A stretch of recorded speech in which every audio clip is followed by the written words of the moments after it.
Hi everyone, how's everyone doing today? So I did plan on making a few more outdoor videos, and you will be seeing on my channel that I've been uploading quite a lot of videos outside. The problem with shooting outside is that you can't control the background, you can't control the noise, and that's understandable because when you're in a park or a public space, it's not your space, is it? So really, I've had dogs running up to me, children screaming in the background, there's ducks going, and I just feel that for me to make a video that's useful for you guys to watch, you don't want that background noise. So what I will do is I probably will always still make videos outdoors because I enjoy that experience.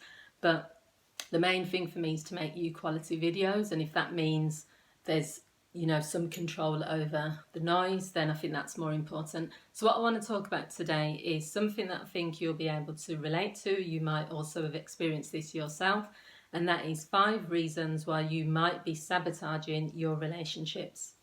So I don't think people consciously set out to destroy or to end a relationship that is going well. I don't think anyone, is silly enough to get into a relationship, things are going well, it's working, and then all of a sudden they're doing something purposely to ruin it.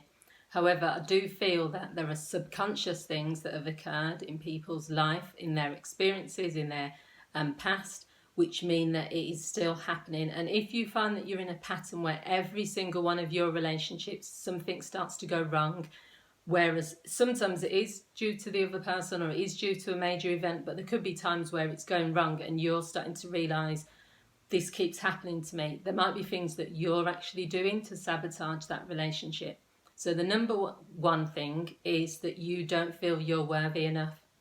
Now, if you're in relationships where you just don't believe in yourself, you don't feel you deserve a loving partner, you don't feel good about yourself or confident, no one can fix that for you. So every relationship you're in, you're going to need a lot more reassurance, you're going to need a lot more, you're just going to be feeling insecure. There's going to be a lot of things that are going to put pressure on that relationship working. And what's going to eventually happen is it's going to implode. So an example is if you're in a relationship where you're constantly needing to be reassured, but when you are reassured, you don't believe it anyway, that person is going to give up, or they're going to think, what's the point? What's the use? And no one wants to be in that type of relationship. So as much as they might love you, as much as they might say, I want to make this work, eventually you're both going to give up, because you're going to give up because you're going to feel that no matter what this person does, they can't ever satisfy me. The person's going to give up because they're going to think she's never or he's never going to be pleased with what I say. So it's just you're both going to go your separate ways, and then you're going to move on and do the same thing in the next relationship and the next relationship, and all of your relationships are going to be sabotaged because no one is ever going to be able to make you feel worthy. So if that's happening, the first thing you have to do is to work on yourself. When you have self-worth, it means that you will not put up with bad treatment, so you will leave a relationship if it's not giving you what you need, but you will also accept compliments. You will also accept that this is, I'm being treated nice, that this person is doing this for me because they want to, because they love me. It's not because they're trying to get something out of me.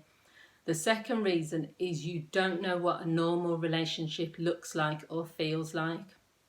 If you've never had a relationship that isn't abusive, or you've never been in a relationship where a gentleman treats you well, opens the door for you, pays for your meals, and this might sound ridiculous to some people. They're going to say, of course you're not going to, because you know that feels right and that's a normal relationship, but lots of people haven't experienced it. It's the same as if a child has been in an abusive household. When they become fostered, or they go into a household that is where they know there's food on the table, where they know they get hugs and they get bedtime stories, that child at first struggles because they think, this isn't real, or they're going to hit me next, or this doesn't feel right. It's the same as relationships. If you've never had it or experienced it, how can you then believe that this is true? So what people might do to sabotage themselves is to keep convincing themselves that this person isn't really being nice. He's only being nice to me because he wants to get something from me, or I'm not going to relax. I'm not going to tell him that I love him or her because they're just going to take advantage of me. And what will happen there is the same thing as the first thing I've just spoke about. the person will start to feel, well, why am I doing all of this stuff? I'm not being appreciated by taking her out for a meal. I'm not getting appreciation by saying I love you. She doesn't believe me anyway. So I can't undo her past or his past. I can't make them. And I said that to someone. I was in a relationship with someone where all of his exes had treated him badly. They'd either cheated on him or they'd trapped him by having a baby. That was his words. They'd done this, they'd done that. I eventually said to him, I can't replace all the things that those women have done to you, but I want you to judge me on me. If I haven't done that to you, then I don't want you to take out your anger on me based on what other women have done.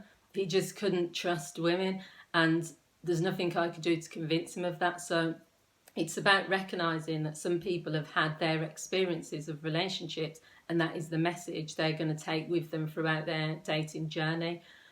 The other thing that people do to sabotage their relationships is to do something to make the relationship end because they don't want to feel vulnerable and they feel it's powerful. So an example would be, things are going fine, there's no issues at all, but you start to panic, you start to worry, you know, I really like this person, I'm starting to fall in love with them, but they're going to mess up anyway, so I'll go out and cheat, or I'll do something really bad to push them away. You're doing it subconsciously, but you don't realise until afterwards you've actually lost a really good relationship there because you just didn't want to be vulnerable. But some people do it and they feel powerful. They feel like every man or woman I'm going to date, I'm just going to use them, I'm going to have fun for a bit, but it's not going to mean anything. It's not going to be more than sex. It's not. But when you sit down and speak to that person, that's actually not what they want. That's another thing, another point. If you have a fear of things actually working out, the fear sometimes will override what you actually want. So as a counsellor, if I sit down with someone and I say, well, I've noticed what you've told me in all your relationships, you get to a certain point, you get to the 3-month stage, or the guy will start to fall for you or whatever, and then you'll do something to mess it up. Now, you're not criticising or judging the person, you're showing them a pattern that they're doing. They'll sometimes say, well, yeah, it's I don't want anyone to fall in love with me. And then you'll say, well, why? Because if they fall in love with me, then I might fall in love with them. Okay, and then what will that mean? That will mean that I'm vulnerable. That will mean I can get hurt. So people sometimes feel more powerful to just have lots of meaningless relationships where it is just sex, or where it is that it gets to 3 months, 6 months, and then they say, oh, he's getting too sappy now, so I'll cut it off and go on to someone else. You don't ever feel fulfilled when you do that, because you are sabotaging your love life. Because if you really deep down want love, but you're choosing to say, well, I'd rather end things before I get hurt. The fact is, in a relationship, you are probably going to get hurt. You are, to any single person that enters into a relationship with another person, there's a possibility of you being hurt. There's a possibility of you falling in love, and that will make you vulnerable. And that person has some level of power over you, because if they then end the relationship, to some people that can be the end of the world for them. If the relationship ends, then they feel like their world has ended. So that shows you the power of love. But in the other sense of it, there's positives. Having someone who really wants to be with you, someone who wants to commit to you, someone who even wants to marry you and spend the rest of their life with you, that can be so valuable as well. So it's looking really reflecting on, is it worth the chance? Is it worth the risk? Everything in life is a risk. And the final thing is your beliefs. If you have strong beliefs that every man or every woman cheats, every man or woman just wants sex, every man or woman is this, that and the other, those beliefs are going to have been growing in your mind for a number of years. So someone's not going to come along and be able to remove those beliefs from you. You have to do that yourself. You have to question your beliefs and messages that you've been taught.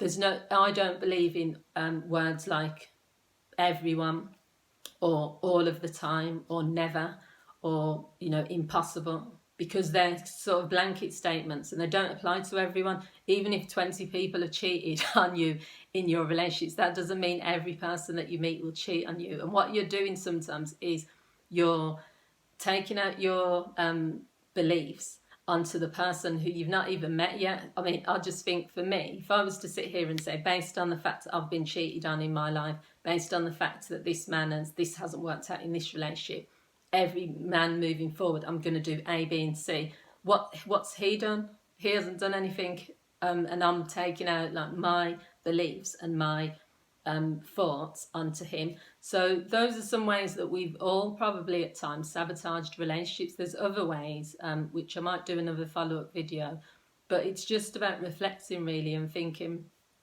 when you enter into a relationship, you come in as a single person. So if your beliefs, your experiences, your values, your expectations are what you're bringing into that relationship. The other person is coming in with their own.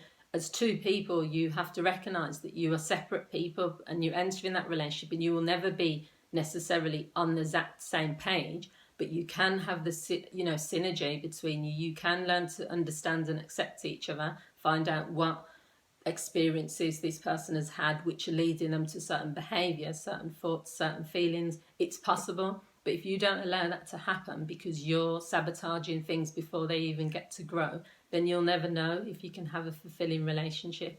So let me know what you guys think. Please feel free to like, to share, to comment, and to subscribe to my channel.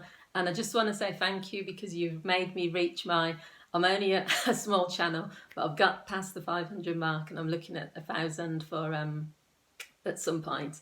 And do you know what? Because it's YouTube, I'm not like an entertainment channel, I'm not health, beauty, fashion, all those sorts of things. And I appreciate with us small channels, all we want really is to provide the information, to get the engagement, and just to give you quality content. And thank you to all your comments, for all your comments, and to my subscribers. Have a great day, and I'll see you all again soon. Bye.